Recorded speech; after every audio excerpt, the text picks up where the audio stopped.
संजय सूरी मेरे सहयोगी इस वक्त हमारे साथ जुड़ चुके हैं तेल अवीव से। जरा उनका रुख करते हैं। संजय, सबसे पहले तो आप मैं उम्मीद करती हूँ कि आप ऐसे इलाके में होंगे जो कि एकदम सेफ होगा, क्योंकि तेल अवीव में तो सिर्फ और सिर्फ सायरन की आवाज़ सुनाई पड़ रही है और कुछ नहीं। जी, काफ़ी देर पहले एक हमको अलर्ट मिला था यहाँ पे कि आप तैयार रहें, क्योंकि एक फुल अलर्ट आ सकता है और फुल अलर्ट आ चुका है, सायरन बज चुका है और लोगों को चेतावनी दी गई है कि वो जाके शेल्टर में फ़ौरन चले जाएं। तो सायरन के बजने के बाद 90 सेकंड का समय दिया जाता है कि लोग शेल्टर में पहुँचे। 90 सेकंड से कई ज़्यादा हो गए, लेकिन हम भी बाहर हैं, कुछ अन्य लोग भी बाहर हैं, क्योंकि सायरन जब बजता है तो हर दफ़ा लोग चुपने नहीं जाते। और मैंने ये भी देखा था, यूक्रेन में भी देखा था, सायरन वहाँ पे बजते थे लेकिन हर कोई शेल्टर में नहीं जाता था। तो कई लोग मानते हैं कि शेल्टर में हम नहीं जाएंगे, एक सामान्य जीवन जो है उसको चलने देते हैं। तो लेकिन अधिकतर लोग ज़रूर शेल्टर में पहुँच चुके हैं और वो प्रिकॉशंस ले रहे हैं, क्योंकि खबर आई है कि ईरान से मिसाइल लॉन्च हो चुके हैं और उनकी दिशा यहाँ इजराइल में है, विशेष तौर पर तेल अवीव जहाँ पे हम अभी मौजूद हैं। तो ये मिसाइल कभी भी पहुँच सकते हैं, किस प्रकार की हानि होगी, किस प्रकार का ये विस्फोट होंगे, उनको रोक पाया जाएगा या नहीं, ये सब प्रश्न लोगों के दिमाग में है, क्योंकि यहाँ की डिफेंसेस मजबूत है। ईरान की तरफ से कहा गया है कि लगभग 105 मिसाइल्स दागी गई हैं और कुछ मिसाइल्स जो हैं अगर ईरान से आप लॉन्च भी करते हैं तो 17 मिनट में इजराइल पहुंच जाती है, ठीक है। और ये जो विजुअल्स हम दिखा रहे हैं, ये आप नहीं देख पा रहे हैं, पर हम जो दर्शकों को विजुअल दिखा रहे हैं वो वही है जहां पर लगातार सायरन बज रहे हैं और आयरन डोम कई कई जगह पर पूर्णतः काम नहीं कर पाया है। तो आप क्या वहाँ जब आकाश देख पा रहे हैं तो आपको वो गतिविधियाँ दिख रही है जहाँ पर आयरन डोम एक्टिव है, मिसाइलों पर यहाँ से अटैक किया जा रहा है? जी कि आयरन डोम इस तरह आसमान की ओर देखने से वो नजर नहीं आता। नहीं सर, नहीं आसमान से नहीं एक्टिव का मतलब ये है कि ऑब्वियसली जब लॉन्च हो रहा है तो आप वहां आकाश में देखते हैं कि 2 मिसाइल्स को जब वो नेस्त नाबूद कर रहा होता है तो वो हलचल साफ तौर पर आकाश में दिखाई दे रही होती है। तो ऐसी कुछ आपने तस्वीरें देखी हैं क्या? नहीं, अभी तक ये जो आप इंटरसेप्शन की बात कर रहे हैं, कई जगह इनकमिंग मिसाइल आता है और इंटरसेप्शन के लिए मिसाइल डिफेंस में मिसाइल लॉन्च करते हैं तो उनकी टक्कर होती है।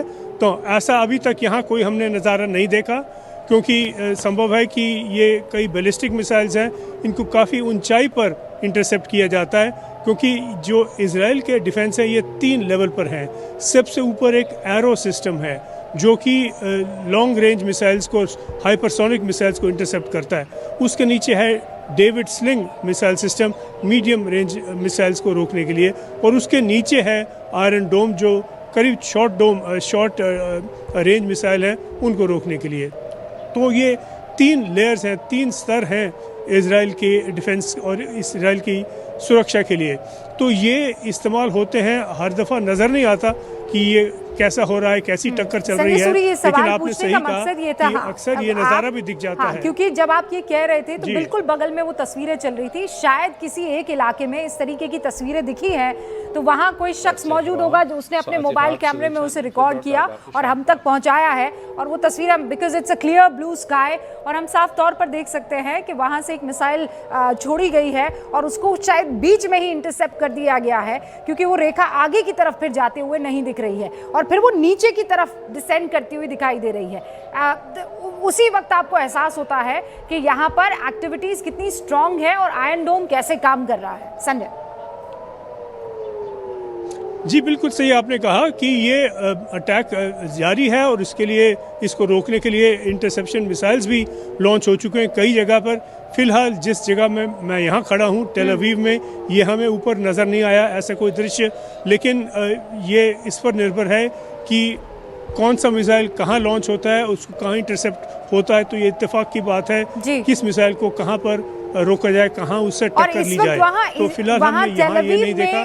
इस वक्त किस तरीके का माहौल आपको दिखाई दे रहा है? लोग पैनिक मोड में हैं या फिर ये उनके लिए रोजमर्रा जैसा ही है कि सायरन बजेगा, आपको चले जाना है बंकर में, 15-20 मिनट रहेंगे और दोबारा आप अपने कामकाज में लग जाएंगे? देखिए, रोज़ की बात तो नहीं है, ये तो ख़तरा नया है, ये हमला नया है। और बिल्कुल पीछे मेरे शेल्टर है, यहाँ पे वो 4 फ्लोर्स नीचे है, 4 स्तर नीचे है ज़मीन से, और वो काफ़ी ज़बरदस्त कंक्रीट और स्टील के वहाँ पे बीम लगाए गए हैं उसको प्रोटेक्ट करने के लिए। तो कई लोग वहाँ पहुँचे हुए हैं, लेकिन कई लोग बाहर घूम भी रहे हैं क्योंकि वो नहीं जा रहे फ़िलहाल शेल्टर में। तो ये रोज़ की बात तो नहीं है, लेकिन कई लोग ये कहते हैं कि जैसे चल रहे हैं चलने दो। वो विश्वास रखते हैं कि जो इजराइल के डिफेंसेस हैं काम करेंगे, अमेरिका के डिफेंसेस काम करेंगे और उन्हें सुरक्षित रखेंगे। तो इस भरोसे पर भी कई लोग बाहर खड़े हैं, इधर उधर घूम फिर रहे हैं, लेकिन काफ़ी लोग शेल्टर में पहुंच चुके हैं क्योंकि सरकार की तरफ से ये लोगों को एडवाइस दी गई है कि सुरक्षित रहें और ध्यान में रहें और अपने आप को बचाने के लिए कदम उठाएं। Okay, thank you so much Sanjay हमसे बातचीत करने के लिए, और अपना पूरा ख्याल रखिएगा।